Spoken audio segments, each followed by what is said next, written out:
తెలంగాణ విషయానికి వద్దాం. తెలంగాణకు వచ్చినట్లయితే ముఖ్యమైన వార్తగా గ్యారంటీలే ప్రాధాన్యాలు అంటూ అటు సీఎం రేవంత్ రెడ్డికి సంబంధించిన వార్తనిచ్చారు. ఇప్పటికే 6 గ్యారంటీలు ఏదైతే ఇచ్చారో వాటిల్ని అమలు చేయడమే మాకు ప్రథమం అంటూ రేవంత్ రెడ్డి చేశారు. తదుపరి కార్యాచరణపై కసరత్తు కూడా ప్రారంభించారు.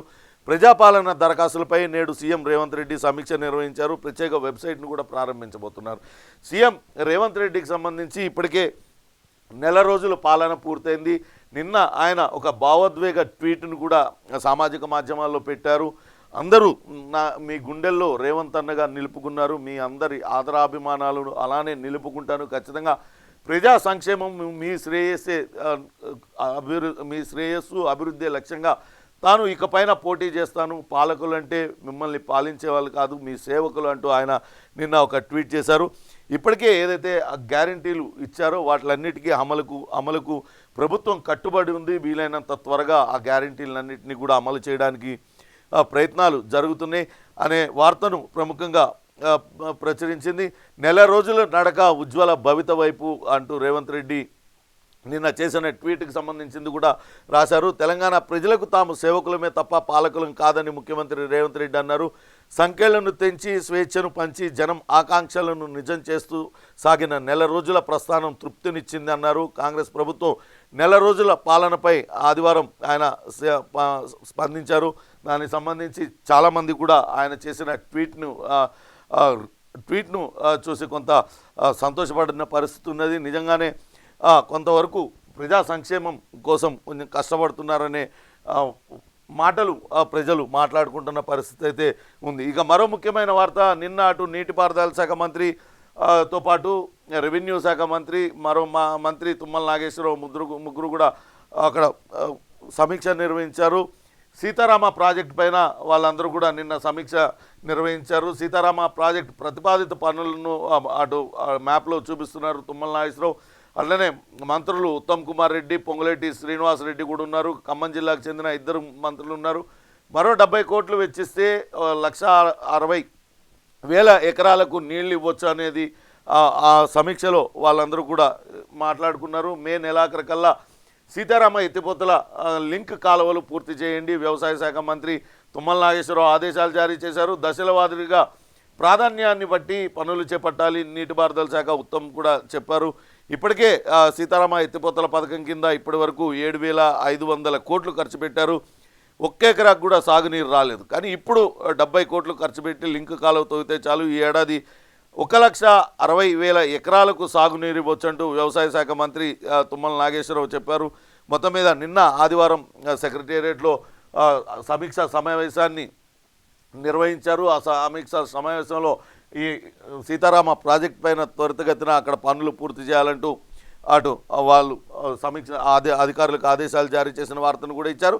ఇక కాంగ్రెస్ సర్కార్ది తిరోగమన చర్య, నెల రోజుల్లో ఆ ప్రభుత్వానికి అప్రతిష్ట వచ్చిందంటూ నిన్న కేటీఆర్ జైరాబాద్ లోక్సభ స్థానం పైన సమీక్షలో ఆయన మాట్లాడుతూ అటు కాంగ్రెస్ ప్రభుత్వం పైన విమర్శలు చేశారు. భవిష్యత్తు బీఆర్ఎస్దేనంటూ హరీష్ రావు చేసిన వ్యాఖ్యలను కూడా ప్రముఖంగా ప్రచురించారు. ఇక ట్రాఫిక్ ఉల్లంఘనలకు సంబంధించి మరో వార్తనిచ్చారు. ఇప్పటికే ట్రాఫిక్ చలానాలన్నీ కూడా క్లియర్ చేసుకోవడానికి 90% వరకు రాయితీ ఇచ్చారు. పెండింగ్ చలానాలన్నింటినీ క్లియర్ చేసుకోవాలంటూ అటు జీవో కూడా జారీ చేశారు. అయితే జరిమానాలు విధిస్తున్నా ఎక్కడ కూడా వాహనదారుల్లో మార్పు కనపడటం లేదు. ట్రాఫిక్ ఉల్లంఘనలు జరుగుతూనే ఉన్నాయి. గంటకు 1,731 ట్రాఫిక్ ఉల్లంఘనలు జరుగుతున్నాయి అంటూ మరొక వార్తనిచ్చారు. వాస్తవానికి పోలీస్ శాఖ పదే చెప్తూ వస్తుంది, ఎక్కడా కూడా తాము జరిమానాలు విధించడం మా కర్తవ్యం కాదు, పబ్లిక్ అవేర్నెస్ తీసుకురావడమే మా ముఖ్య ఉద్దేశం, అందుకనే జరిమానాలు తప్పనిసరి విధించాల్సి వస్తుందంటూ చెప్తున్నారు. ట్రాఫిక్ ఉల్లంఘనలకు పాల్పడకండి, రోడ్డు ప్రమాదాలకు గురి కాకండి అంటూ వాళ్ళందరూ కూడా పదే చెప్తూ వస్తున్నారు. ఇక మరో ముఖ్యమైన వార్త, దేశీ పత్తికి పునరుజ్జీవం అనే వార్తనిచ్చారు. ఇది నిజంగా కూడా మంచి వార్త. ఇప్పటిదాకా అందరూ కూడా బీటీ పత్తి విత్తనాలు వైపే మొగ్గు చూపుతున్నారు, బీటీ పత్తి విత్తనాలనే వాడుతుండేవారు. కానీ ఇప్పుడు మాత్రం దేశీ పత్తికి తిరిగి మరోసారి దానికి జీవం కల్పించాలంటూ కొన్ని ఎన్జిఓ పరిశోధనా సంస్థలు, కొన్ని స్వతంత్ర పరిశోధనా సంస్థలు పరిశోధనలు చేపట్టాయి. అక్కడ ఆంధ్రప్రదేశ్, తెలంగాణతో సహా 6 రాష్ట్రాల్లో నాన్ బీటీ విత్తనాలతో పత్తి సాగు చేయడానికి వాళ్ళు కృషి చేస్తున్నారు. నిన్న భువనగిరి జిల్లా వేల్మజాలలో 30 రకాల విత్తనాలతో సేంద్రియ పద్ధతిలో ప్రయోగాత్మకంగా సాగు చేస్తున్న పత్తి చేనును వాళ్ళందరూ కూడా పరిశీలించారనే వార్తనిచ్చారు. వాస్తవానికి బీటీ పత్తి విత్తనాలతో చాలామంది రైతులు నష్టపోయారు. కాబట్టి ఇప్పుడు కొత్తగా ఈ దేశీ పత్తికి తిరిగి మరొకసారి మనం కనుక వాడినట్లయితే దాన్ని మళ్ళా పునరుజ్జీవం జరుగుతుందంటూ వాళ్ళు శాస్త్రవేత్తలందరూ కూడా చెప్తున్న పరిస్థితి ఉంది. కొంతమంది స్వతంత్ర పరిశోధన సంస్థలు ఇప్పటికే అటు పరిశోధన చేపట్టాయి. రకరకాల ఫీల్డ్లో పొలాలలో వాటిని విత్తనాలు వేస్తూ ఏ రకంగా దిగుబడి వస్తుంది అనే దానిపైన వాళ్ళందరూ కూడా పరిశోధన కొనసాగిస్తున్న వార్తను కూడా ఇచ్చింది. ఇక ఆంధ్రజ్యోతి విషయానికి వస్తే మనోళ్ళే చంపేస్తున్నారా అనే వార్తనిచ్చారు. ముఖ్యంగా ఇటీవల కాలంలో విదేశాల్లో భారతదేశానికి శత్రువులుగా భావిస్తున్న వాళ్ళు, ఉగ్రవాద చర్యల్లో పాల్గొనే వాళ్ళ అందరూ కూడా అనుమానాస్పద పరిస్థితుల్లో వాళ్ళందరూ కూడా మృతి చెందుతున్నారు. అయితే దాని వెనకాల భారత గూఢచారి సంస్థ రా ఉందా అనే కోణంలో ఈ వార్తను ఇచ్చారు. విదేశాల్లో వరుసగా భారత శత్రువులు హతమవుతున్నారు. భారత గడ్డపై ఉగ్ర చర్యలకు పాల్పడ్డవారు హతమైపోతున్నారు. పాక్, కెనడా, యూకే, నేపాల్లో ఇలాంటి హత్యలు జరుగుతున్నాయి. నిజ్జర్ మృతి వెనుక భారత్ ప్రమేయం ఉందంటూ గతంలో కెనడా ఆరోపించింది. ఖలిస్తాన్ ఉగ్రవాది నిజ్జర్ మృతిని అక్కడ కెనడాలో ఆయన గుర్తు తెలియని వ్యక్తులు కాల్చి చంపారు. దానిపైన అటు కెనడా ప్రధానమంత్రి కూడా భారతదేశం పైన ఆరోపణలు చేశారు. వాస్తవానికి ఇటువంటి హత్యలకు పేరు పెట్టింది మొసాద్. కానీ ఇప్పుడు భారత రా కూడా అదే బాటలో నడుస్తుందన్న అనుమానాలు వ్యక్తం అవుతున్నాయి అంటూ వార్తనిచ్చారు. ఎవరు చంపుతున్నారో తెలియదు, ఎందుకు చంపుతున్నారో తెలియదు, కానీ అక్కడ చస్తుంది మాత్రం భారతదేశ శత్రువులు చనిపోతున్నారు. మతం, వేర్పాటువాదం ఇలా రకరకాల కారణాలతో భారతదేశంలో కల్లోలం సృష్టించాలనుకుంటున్న వారు వరుసగా మర్డర్ అయిపోతున్నారు. ఈ తరహా హత్యలకు పెట్టింది పేరైన ఇజ్రాయెల్ గూఢచార సంస్థ మొసాద్ తరహాలో వాళ్ళని వేటాడి చంపుతున్నది మన రా రీసెర్చ్ అండ్ అనాలిసిస్ వింగ్ ఏజెంట్ల లేక మరెవరు అయితే అది ఎవరు అనేది ఇప్పటిదాకా సమాధానం తెలియని ప్రశ్నలు. ఎవరైతేనే చంపుతున్నది మన గూఢచారులు కాకుండా మరెవరన్నా అయితే మాత్రం కాగల కార్యం గంధర్వులు తీర్చినట్టే అనే వార్తనిచ్చారు. మొన్న కూడా పాకిస్తాన్లో అటు ఉగ్రవాద కార్యకలాపాలకు పాల్పడుతున్న మౌలానా మసూద్ బాంబు దాడిలో చనిపోయాడు. ఆ బాంబు దాడికి పాల్పడింది ఎవరనేది ఇంతవరకు పాకిస్తాన్ ప్రకటించలేదు. దాని మీద ఎటువంటి అధికారిక ప్రకటన చేయలేదు. వరుసగా అటు ఉగ్రవాదులు వేరే విదేశీ గడ్డలపైన హత్యలకు గురవుతున్నారు. దీని వెనకాల భారత గూఢచార సంస్థే ఉందా అనే వార్తనిచ్చారు. ఇందిరమ్మ నా ఇళ్ల నమూనాలు రెడీ చేసింది సర్కార్ అనే వార్తను కూడా ఇచ్చారు. 6 గ్యారెంటీ పథకాల్లో భాగంగా ఇందిరమ్మ ఇళ్లను కూడా పేదలకు, అర్హులైన పేదలకు అందరికీ ఇస్తామంటున్నారు. ఆ ఇళ్ల నమూనాలను చేసింది. 3 డిజైన్లను గృహ నిర్మాణ శాఖ అధికారులు రెడీ చేశారు. సర్కార్ పరిశీలిస్తుంది. వాటి ప్రకారం నిర్మిస్తేనే 5 లక్షలు, ప్రజాపాలనలో 25 లక్షల దరఖాస్తులు వచ్చే అర్హులను తేల్చాకే దీన్నంతా కూడా అమలు చేయాలనే వార్తనిచ్చారు. ఇక అటు ప్రధాని మోడీ పర్యటన తర్వాత మాల్దీవుల్లో మంత్రులు, ఎంపీలు రకరకాల వ్యాఖ్యలు చేశారు. భారతదేశాన్ని కించపరుస్తూ భారతదేశం హోటళ్లలో గదులు కంపు కొడతాయంటూ వ్యాఖ్యలు చేశారు. రకరకాలైన అసభ్యకరమైన వ్యాఖ్యలు చేశారు. దాంతో పెద్ద ఎత్తున ఆగ్రహం వెళ్ళగక్కారు భారతీయులందరూ కూడా. మాల్దీవ్స్ అనేది ముఖ్యంగా పర్యాటక కేంద్రంగా ఉంది. భారతదేశం నుంచి రెగ్యులర్గా అక్కడికి అనేక మంది ఆ పర్యాటక ప్రాంతానికి వెళ్తారు. అందమైన బీచ్లు అవన్నీ కూడా ఉండడంతో. కానీ నిన్న మంత్రులు చేసిన వ్యాఖ్యలతో ఒక్కసారిగా భారత ప్రజల్లో తీవ్ర ఆగ్రహం పెలువికింది. వెంటనే మాల్దీవుల పర్యటనలన్నీ క్యాన్సిల్ చేసుకున్నారు. ఒక్కరోజులోనే కొన్ని వేల మంది పర్యటనలను క్యాన్సిల్ చేసుకున్నారు. మాల్దీవులు ముఖ్యంగా పర్యాటక రంగం మీదే ఆధారపడి ఉంది. వెంటనే దిద్దుబాటు చర్యలను మాల్దీవ్స్ సర్కార్ ప్రారంభించింది. ఇట్లాంటి వ్యాఖ్యలు చేసిన 3 మంత్రులు మరియం మల్షా షరీఫ్, మజూమ్ మాజిద్ 3 మంత్రులపైన వేటు వేసింది. ఇటువంటి వ్యాఖ్యలు చేయడం పట్ల అటు భారతదేశానికి క్షమాపణ కూడా చెప్పిన పరిస్థితి అయితే కనపడుతుంది. ఇక సాహితీ ఇన్ఫ్రా మోసం 1800 కోట్ల రూపాయలనే మరో వార్తను కూడా ఇచ్చారు. సాహితీ ఇన్ఫ్రా డెవలపర్స్ పేరుతో బూదాటి లక్ష్మీనారాయణ పెద్ద ఎత్తున మోసాలకు పాల్పడ్డాడు. ప్రీలాంచ్ ఆఫర్ల పేరుతో ప్రజల వద్ద డబ్బులు కొట్టేశారు. ఆయన గతంలో టీటీడీ సభ్యుడిగా కూడా అటు వైసీపీ సర్కార్ నియమించింది. ఈ కేసు ఆయన పైన పెట్టిన తర్వాత ఆయన దానికి రాజీనామా చేశారు. ప్రస్తుతం ఆయన ఆయన పైన కేసు అయితే కొనసాగుతుంది. సాహితీ సంస్థ ఆస్తుల్ని అటాచ్ చేస్తాం, బాధితులందరికీ న్యాయం జరిగేలా చేస్తామంటూ అటు హైదరాబాద్ జాయింట్ సిపి రంగనాథ్ చెప్పారు. ప్రీ లాంచ్ ఆఫర్లలో దాదాపుగా 1800 కోట్లు కొట్టేశారు. 2019లో ప్రాజెక్టు ప్రారంభించారు, కానీ 2022 కల్లా ప్లాట్ల నిర్మాణాన్ని పూర్తి చేస్తామని చెప్పారు. కానీ ఎక్కడా కూడా ఒక్క అడుగు కూడా ముందుకు పడలేదు. కానీ యశ్వంత్ కుమార్ అనే వ్యక్తి ఫిర్యాదుతో సిసిఎస్ పోలీసులు కేసు నమోదు చేశారు. తర్వాత దాదాపుగా 300 మందికి పైగా బాధితులందరూ కూడా అక్కడికి వచ్చి ధర్నా చేశారు. దాంతో అటు ఆయన పైన కేసు నమోదు చేసి ప్రస్తుతం ఆ కేసు అయితే దర్యాప్తు చేస్తున్న పరిస్థితి అయితే ఉంది. ఇక ఆధార్ అవస్థ అనే మరొక వార్తను కూడా ఇచ్చారు. ఆధార్లో మార్పులు చేసుకోవాలంటే చాలా ఇబ్బందులు పడుతున్నారు ప్రజలు, తీవ్ర ఇబ్బందులు పడుతున్నారు. సవరణలకు రోజుల తరబడి పాటలు పడాల్సి వస్తుంది. గతంలో రాష్ట్రంలో 1800 సెంటర్లు ఉండేవి, ప్రస్తుతం 350 కన్నా తక్కువే అయిపోయినాయి. వాటిల్లో కూడా రోజుకు 50-60 టోకెన్లు మాత్రమే ఇస్తున్నారు. అర్ధరాత్రి నుంచే ప్రజలు బారులు తీరుతున్నారు అనే వార్తనిచ్చింది.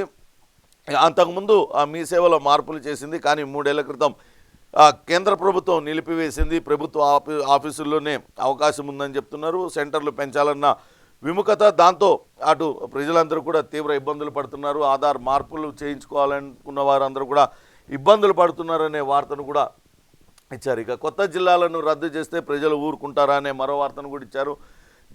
అటు రేవంత్ రెడ్డి కొత్త జిల్లాలను అసంబద్ధంగా విడుదల చేశారు. దీనిపైన ఒక కమిటీ వేస్తాము, కొత్త జిల్లాలను పునర్విభజన ఎలా జరిగిందనే దాన్ని ఒకసారి పరిశీలిస్తామంటూ రేవంత్ రెడ్డి ప్రకటించారు. దానికి సంబంధించి కొత్త జిల్లాలను రద్దు చేస్తామని ఎక్కడ కూడా ప్రకటించలేదు. కానీ బీఆర్ఎస్ నేతలు మాత్రం కొత్త జిల్లాలను రద్దు చేస్తే ప్రజలు ఊరుకుంటారా అని రెచ్చగొట్టే ప్రయత్నం అయితే చేస్తున్నారు. రోడ్డుపైకి వచ్చి ఆందోళనలు చేస్తారు. కాంగ్రెస్ ఎమ్మెల్యేలకు మొదలైన నిరసనలు నెల రోజుల్లోనే రాష్ట్ర సర్కారుకు అప్రతిష్ట అంటూ కేటీఆర్ చేసిన వ్యాఖ్యలను కూడా ప్రచురించింది. బీఆర్ఎస్ ఓటమికి సంబంధించి సమీక్షా సమావేశాలు నిర్వహించుకుంటుంది. వరుసనే పార్లమెంటు నియోజకవర్గ స్థాయిలో అక్కడ ఎక్కడ జరిగింది ఏంటి, ఎందుకు లోపం జరిగింది, ఎందుకు ప్రజలు తిరస్కరించారని ఒక చర్చ అయితే సమీక్షలో అయితే కొనసాగిస్తున్నారు.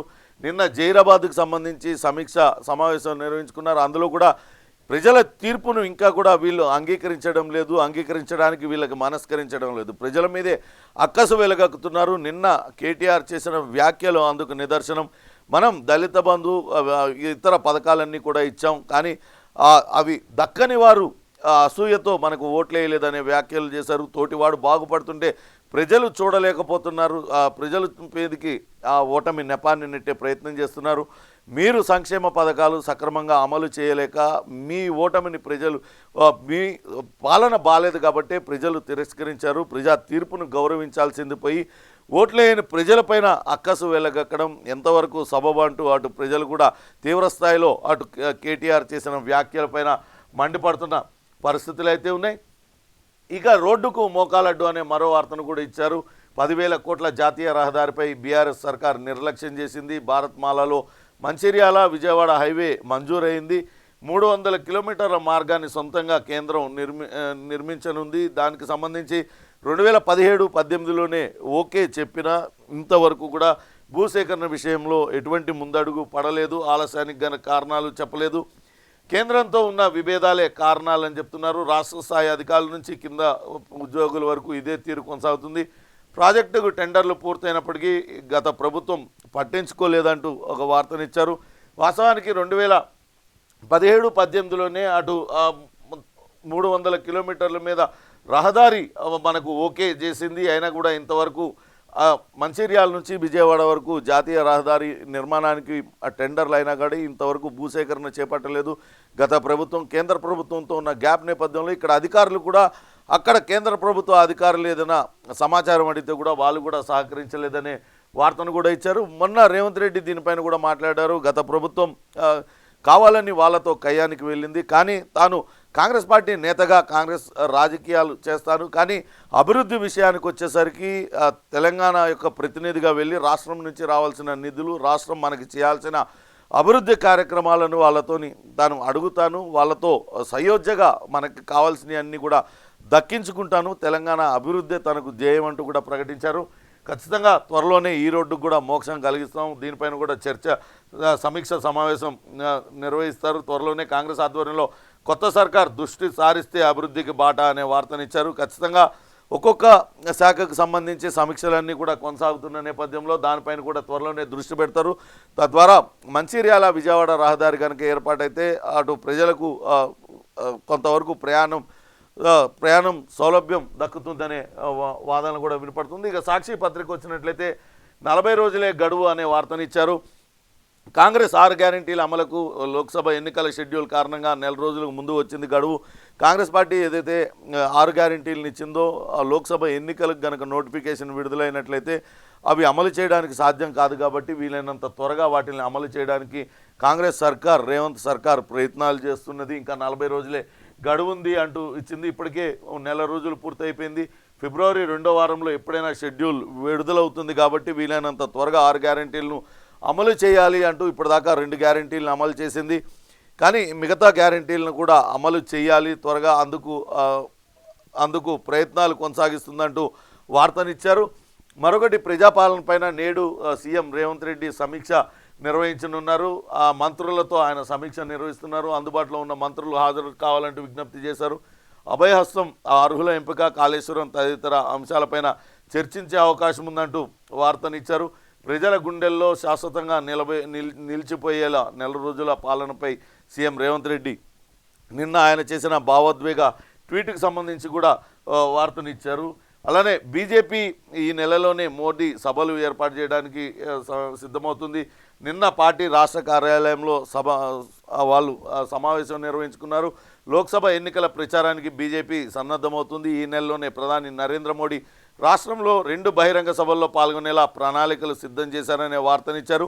ఒకటి ఉత్తర తెలంగాణలో, మరొకటి దక్షిణ తెలంగాణలో సభలు నిర్వహించాలంటూ, అందులో మోడీ పాల్గొనేలా చేయాలంటూ నిన్న సమావేశంలో నిర్ణయించిన వార్తనిచ్చారు. కొన్ని చోట్ల సిట్టింగ్ ఎమ్మెల్యేలను మార్చితే బాగుండేది, పార్లమెంట్ ఎన్నికల్లో పొరపాట్లు జరగనీయమంటూ నిన్న జైరాబాద్ లోక్సభ సన్నాహక సమావేశంలో బీఆర్ఎస్ వర్కింగ్ ప్రెసిడెంట్ కేటీఆర్ చేసిన వ్యాఖ్యలను కూడా సాక్షి పత్రిక ప్రచురించింది.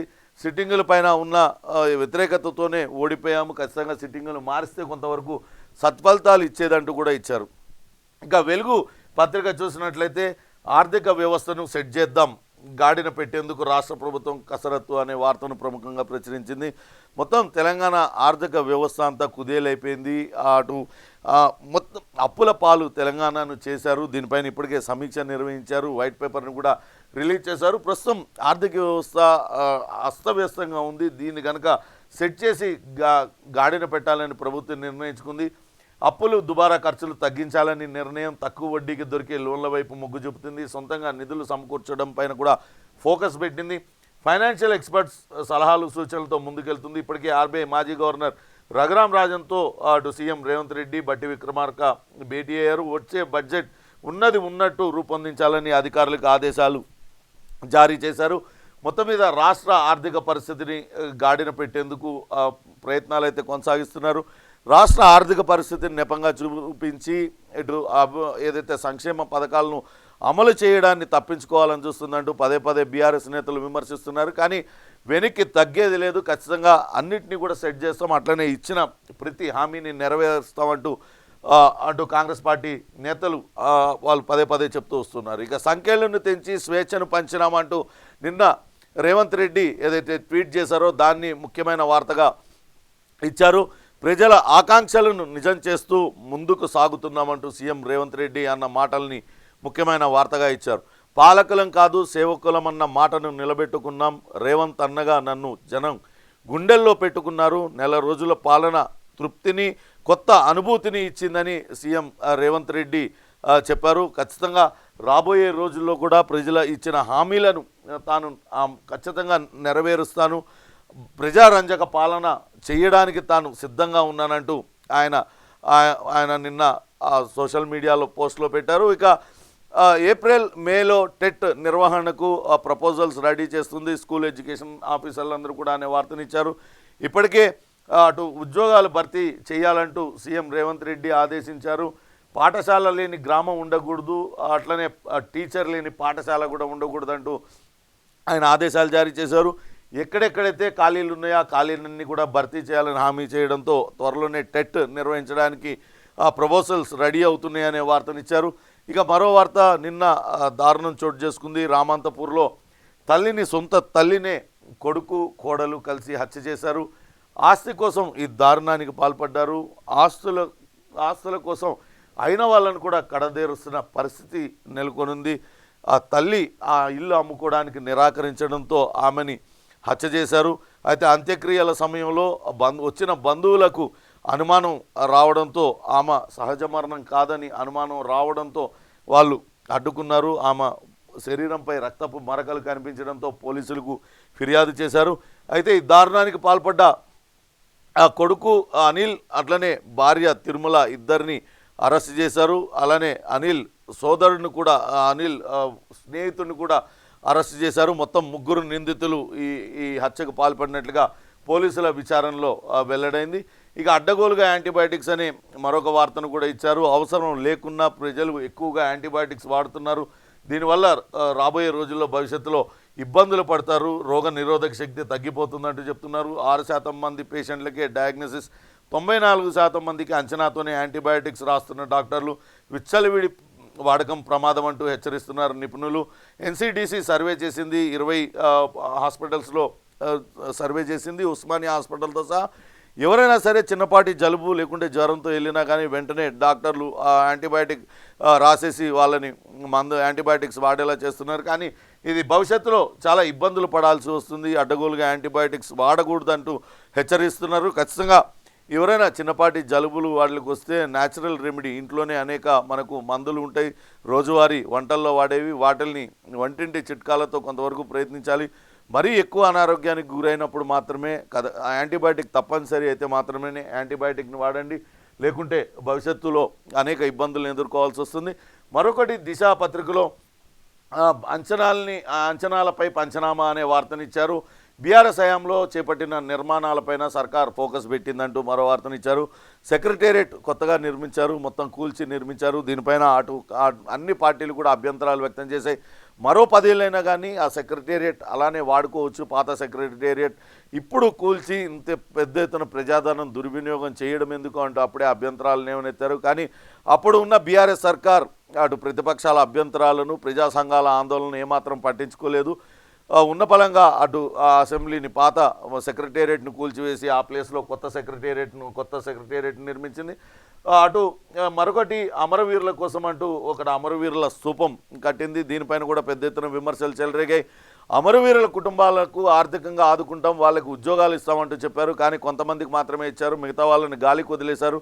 అటువంటిది వాళ్ళనందరినీ ఆదుకుంటే వాళ్ళ ఆత్మలు శాంతిస్తాయి, వాళ్ళ కుటుంబాలు బాగుపడతాయి. కానీ ఈ స్తూపం కట్టడం వల్ల ఉపయోగం ఏంటంటూ గతంలో అనేక మంది విమర్శలు చేశారు. కానీ సర్కార్ ఏమాత్రం పట్టించుకోకుండా అత్యంత ప్రతిష్టాత్మకంగా కొత్త సెక్రటేరియట్ ఎదురుగానే లుమినీ పార్క్ పక్కన స్తూపం నిర్మించింది. మరొకటి అటు ఇంటిగ్రేటెడ్ కమాండ్ కంట్రోల్ సెంటర్ను కూడా నిర్మించింది. దేశంలో అటు రాష్ట్రంలో ఎక్కడ ఏ మారుమూల ఏం జరిగినా వెంటనే ఇక్కడ కమాండ్ కంట్రోల్లో తెలిసేలాగా అనుసంధానం చేసేస్తున్నాం. ప్రతి పోలీస్ స్టేషన్లో ఉన్న సీసీ కెమెరాను కూడా ఇక్కడ చూడవచ్చు. ఎక్కడో ఆదిలాబాద్ మారుమూల అటవీ ప్రాంతంలో ఉన్న సీసీ కెమెరాను కూడా ఇక్కడ నుంచి ఆపరేట్ చేయవచ్చు అనే రేంజ్లో చెప్పారు. కమాండ్ కంట్రోల్ను ఏర్పాటు చేశారు, మంచిదే. నిజంగానే అటువంటి నిర్ణయాలు తీసుకోవడం మంచిదే. కానీ ఈ నిర్మాణాలకు సంబంధించి అంచనాలు పెంచారు. మొదటగా దానికి ఎంత వ్యయం అవుతుందని భావించారో కానీ అంచనాలను పెంచి వేల కోట్లను వృధా చేశారు. కాబట్టి ఈ అంచనాలపై పంచనామా చేస్తున్నారనే వార్తనిచ్చారు. అమరజ్యోతి జిల్లాల కలెక్టరేట్ కనెక్షన్లపైన కూడా దృష్టి పెట్టింది. కాంగ్రెస్ సర్కార్ డిజైన్ సమయంలో అంచనా వ్యయం ఎంత, అనంతరం ఎందుకు పెరిగింది, ఎంత పెరిగింది, అవసరాలకు తగ్గట్టుగా పెంచారా లేకుంటే ఇష్టానుసారం పెంచేశారా అనే వార్తనిచ్చారు. ఇక ఈ నిర్మాణాలన్నిటికీ కూడా బీఆర్ఎస్ లీడర్లే సబ్ కాంట్రాక్టర్లుగా ఉన్నారు, ఆర్ఎండ్బి ఆఫీసర్ల నుంచి వివరాలు సేకరిస్తున్నదనే వార్తనిచ్చారు. నిజంగానే అంచనాలకు మించి వీటిలన్నింటినీ కూడా నిర్మాణాలన్నీ కూడా జరిగాయి. నిర్మాణాలన్నీ కూడా ఈఎన్సీ గణపతి రెడ్డి కనుసన్నల్లోనే జరిగాయి. దాని మీద పెద్ద ఎత్తున విమర్శలు కూడా వచ్చాయి. దీనిపైన నిజంగానే ఇప్పుడు ఆర్ఎండ్బి అధికారుల నుంచి వివరాలు సేకరిస్తున్నారు. ఇష్టారాజ్యంగా కనుక పెంచినట్లయితే ఖచ్చితంగా వాళ్ళపైన చర్యలు తీసుకునే అవకాశం లేకపోలేదు. గుండెల్లో పెట్టుకున్నారు, గుర్తుండేలా పనిచేస్తానంటూ ఆ నెల రోజుల ప్రస్థానం పైన నిన్న రేవంత్ రెడ్డి సామాజిక మాధ్యమాల్లో చేసిన ట్వీట్ను కూడా ముఖ్యమైన వార్తగా ఇచ్చారు. సంఖ్యలను తెంచి స్వేచ్ఛను పంచుతూ ప్రజల ఆకాంక్షలను నిజం చేస్తూ ఉజ్వల భవితపై అడుగులు వేస్తూ అంటూ ఆయన నిన్న ట్విట్టర్లో వేసిన వార్తను ఆయన వేశారు. ఖచ్చితంగా రాబోయే రోజుల్లో మరింత ప్రజారంజక పాలన అందిస్తానంటూ అందరికీ హామీ ఇస్తున్నానంటూ కూడా వార్తను ఇచ్చారు. కొత్త బడ్జెట్కు కసరత్తు అనే మరో వార్తను కూడా చూడొచ్చు. పూర్తి స్థాయి పద్దు దిశగా సర్కార్ సన్నాహాలు చేస్తుంది. అన్ని శాఖలకు ఫైనాన్స్ నుంచి ఆర్డర్ వెళ్ళింది. సంక్షేమానికి అయ్యే ఖర్చుపైన ఎక్సైజ్ చేస్తుంది. గ్యారంటీ పథకాలకు నిధులు కేటాయిస్తుందని, గ్యారంటీ పథకాలు ఖచ్చితంగా అమలు చేస్తామంటూ చెప్తూ వస్తున్న నేపథ్యంలో వాటిపైన దృష్టి పెట్టిందనే వార్తను కూడా దిశా పత్రిక ప్రచురించింది. ఇక నిన్న అటు నమస్తే తెలంగాణ పత్రిక చూసినట్లయితే కొంత మాజీ ముఖ్యమంత్రి కేసీఆర్ ఆయన కొంత కోలుకుంటున్న పరిస్థితి అయితే ఉంది. ఇంటి వద్దనే రెస్ట్ తీసుకుంటున్నారు. మొన్నే ఆంధ్రప్రదేశ్ ముఖ్యమంత్రి జగన్మోహన్ రెడ్డి వచ్చి ఆయనకు పరామర్శించి వెళ్ళారు. తాజాగా గవర్నర్ నరసింహన్ దంపతులు ఇద్దరు కూడా కేసీఆర్ను వచ్చి పరామర్శించి వెళ్ళారు. ఆయన ఆరోగ్య పరిస్థితిని అడిగి తెలుసుకున్నారు. త్వరగా కోలుకోవాలంటూ ఆయన ఆకాంక్షను వ్యక్తం చేశారనే వార్తను కూడా ఇచ్చారు.